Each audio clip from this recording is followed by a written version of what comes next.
if you kind of think about inflation rates between 0 and 3% going back over the last 60 years, kind of an 18 multiple on trailing earnings is about right. That's what the market's been willing to pay.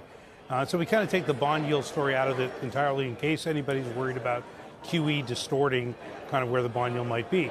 Inflation, QE doesn't really distort that. Number two, on the issue of earnings expectations, things like that, they've come down pretty markedly, and that's given the market the ability to kind of set up for what we think is actually a decent earnings season. We thought markets would probably trade above 3,000 around that aspect.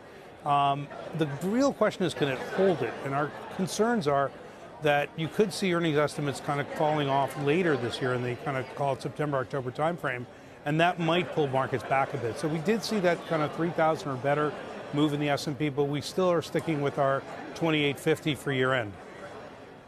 Richard Bernstein, what's your level of enthusiasm as we hit these new milestones in the market?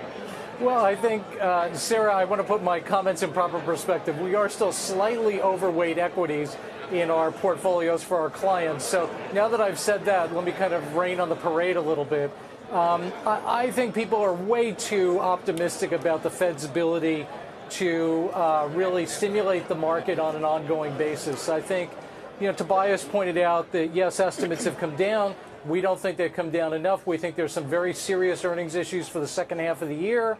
And it's funny how we're entering an earnings period here, but the talk is all about the Fed, not about earnings. And I think to be prudent here, I think people should be a little cautious in terms of what's going on here, because I think investors have gotten much more bullish over the past year and a half.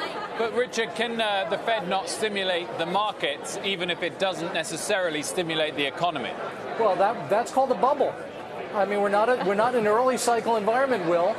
It's not like we're at depressed levels in the economy, depressed levels of earnings, depressed levels of investor sentiment, depressed levels of liquidity. If we were, yes, that's the beginning of a cycle. Unfortunately, none of those are true right now. We're in a late cycle environment. So for the Fed to be easing in a late cycle environment risks financial bubbles.